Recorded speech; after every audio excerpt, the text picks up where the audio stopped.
Assalamualaikum warahmatullahi wabarakatuh. Salam sejahtera bagi kita semuanya. Om Swastiastu, Namo Buddhaya, salam kebajikan.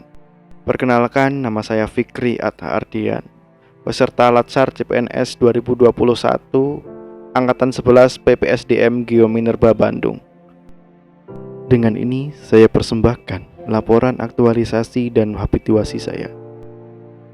Ini adalah kotaku, kota kelahiran dan kota tempatku mengabdi sebagai aparatur sipil negara. Kabupaten kecil dengan dibatasi 2 gunung sekaligus, yaitu Sindoro dan Sumbing. Sungguh beruntung rasanya bisa menjadi putra daerah, bekerja di rumah sendiri, belajar di tanah kelahiran sendiri, mengabdi juga di tanah kelahiran.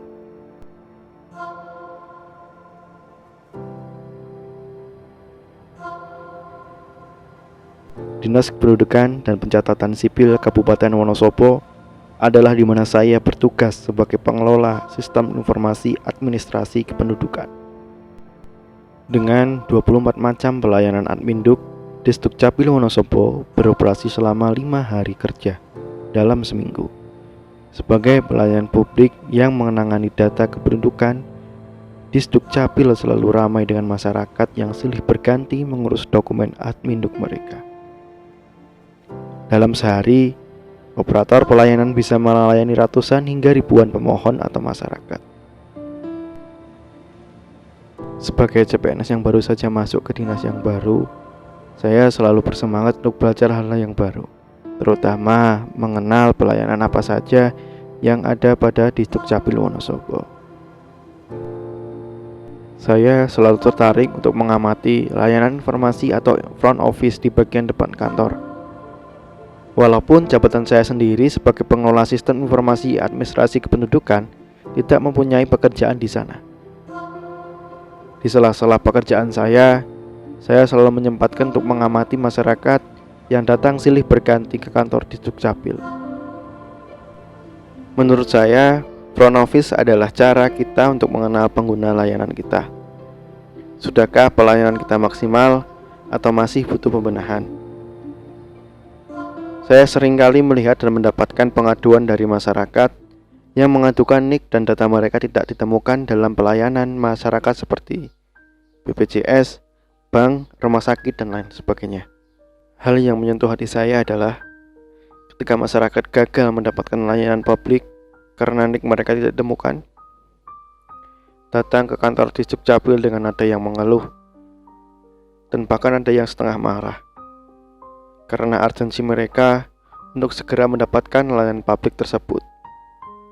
Tidak jarang, mereka juga harus datang dari desa yang jauh, berpuluh-puluh kilometer, datang ke kantor Disdukcapil hanya untuk mengadukan keluhannya. Tidak hanya itu, aduan demi aduan datang dari kerabat dekat, kenalan, sampai teman-teman CPNS satu angkatan dengan keluhan senada, yaitu NIK dan data mereka tidak ditemukan dalam pelayanan publik. Dari hal tersebut, maka saya berpikir untuk menemukan sumber atau akar dari masalahnya. Diketahui permasalahan tersebut sangat erat dengan tugas dan job desk saya sebagai pengelola SIAK. Permasalahannya bersumber ketidakautomatisan sinkronisasi data dari Disdukcapil atau data pelayanan setiap harinya dan data warehouse, data nasional yang dimiliki oleh Kemendagri yang dimanfaatkan dalam pelayanan publik, sehingga sering terjadi ketidaksesuaian data pada dua data tersebut karena terjadi perubahan elemen data kependudukan, perpindahan, kematian, dan kelahiran. Ide saya adalah dengan keterbatasan karena menyangkut sistem dari pusat, masih ada hal yang bisa dilakukan untuk menanggulanginya, yaitu secara preventif atau pencegahan dengan cara konsolidasi manual setiap perubahan data kependudukan. Dan ketika sudah terlanjur NIK tidak ditemukan dalam pelayanan publik, yaitu dengan sosialisasi masyarakat dan stakeholder agar masyarakat bisa langsung menghubungi layanan pengaduan, NIK tidak bisa ditemukan melalui WA pelayanan Disdukcapil. Kemudian seluruh rancangan kegiatan ini saya namakan Dalang Seno, data langsung online semangat pelayanan nomor 1. dengan subkegiatan konsep emas, konsolidasi setiap perubahan data, sosialisasi masyarakat, dan stakeholder. Kegiatan pertama adalah kegiatan persiapan, yaitu konsultasi dengan mentor dan mengatur jadwal SOP lama. Nilai anekanya adalah yang pertama, akuntabilitas, menyampaikan permasalahan dengan disertai fakta dan data kepada mentor. Kemudian yang kedua adalah nasionalisme, menghormati masukan mentor, kemudian berdiskusi dengan mentor secara baik. Kegiatan yang kedua yaitu pembuatan SOP.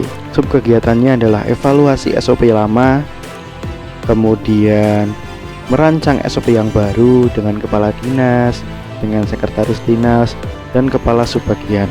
Selanjutnya adalah pengesahan SOP.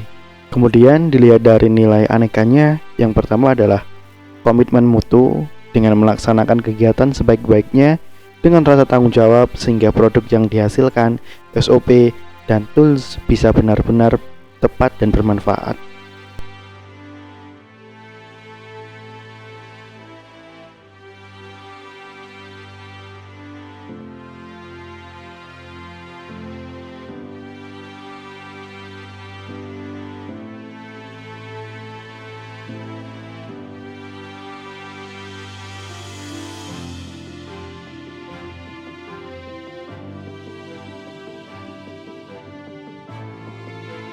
Kemudian yang ketiga adalah sosialisasi SOP baru kepada operator pelayanan dalam kegiatan pelaksanaan.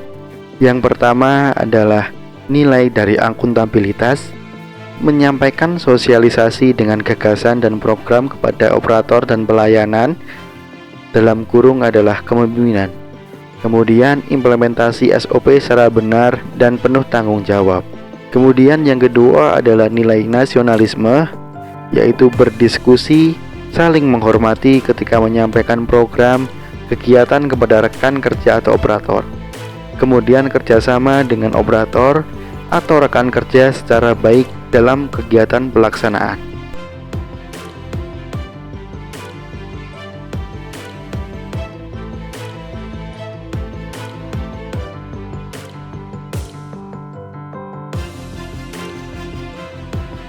Dalam pelaksanaan sosialisasi kepada masyarakat dan stakeholder, penggunaan bahasa dan arahan yang sopan dan santun serta jelas pada setiap media sosialisasi baik tulisan, perkataan, serta perbuatan dalam media video dan suara.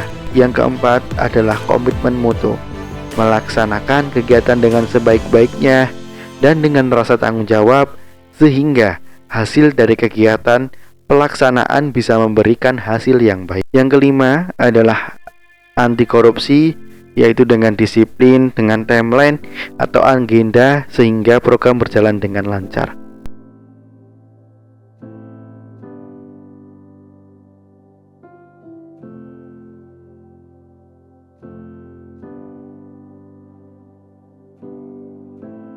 Kemudian yang selanjutnya ada kegiatan evaluasi. Dari hasil survei didapatkan beberapa jawaban yang bisa dijadikan indikator, yaitu 1.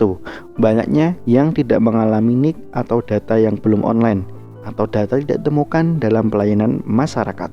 Nomor 2 adalah mobilitas yang cukup tinggi dalam pemanfaatan data kependudukan pada pelayanan masyarakat.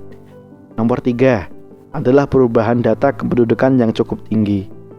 Nomor 4, masyarakat sudah mulai banyak yang menggunakan layanan WA di Sdukcapil. Yang kelima adalah pelayanan di Sdukcapil cukup baik, namun harus selalu ditingkatkan. Kemudian disimpulkan jika banyak masyarakat yang tidak mengalami NIK atau data tidak ditemukan pada pelayanan masyarakat dan mobilitas yang cukup tinggi dalam pemanfaatan datanya, sementara perubahan dan data kependudukan itu juga cukup tinggi, maka program kegiatan dalam Xeno data langsung online semangat pelayanan nomor 1 dan konsep emas konsolidasi setiap kali perubahan data, sosialisasi masyarakat dan stakeholder bisa dikatakan berhasil. Oke, selamat pagi, nama saya Nia, saya petugas konsolidasi dari Dukcapil. alhamdulillah Mas Fikri sudah membantu dengan membuatkan satu aplikasi, istilahnya aplikasi dari Google Spreadsheet, yang saya sebagai petugas mendapat kemudahan karena dari semua operator sudah bisa mengisi di Google Spreadsheet itu, sehingga saya tidak perlu membuat Excel lagi, atau teman-teman tidak perlu membuat Excel lagi untuk melaporkan data yang ada perubahan, sehingga bisa langsung dikonsolidasi oleh kami. Terima kasih. Di Disdukcapil ada CPNS Mas Fikri namanya, mengikuti latsar CPNS 2021. Yang bersangkutan membuat inovasi namanya Dalang Seno, data langsung online semangat pelayanan nomor 1. Fungsi inovasi ini adalah memberikan layanan masyarakat pada saat masyarakat bermasalah dengan nomor induk kependudukan. Sering terjadi pada masyarakat bahwa NIK-nya belum aktif di layanan umum, BPJS misalnya, vaksin, perbankan, ataupun yang lain.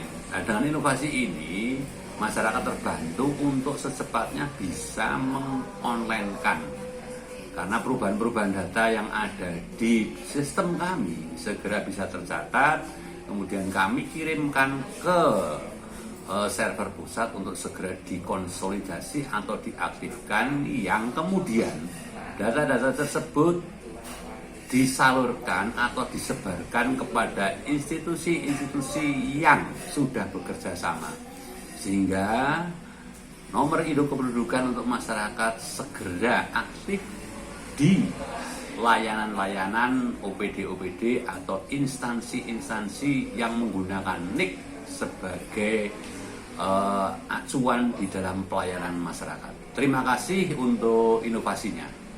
Sebagai sama pelayan masyarakat, saling berkoordinasi untuk memangkas alur birokrasi dan memudahkan masyarakat. Merdeka!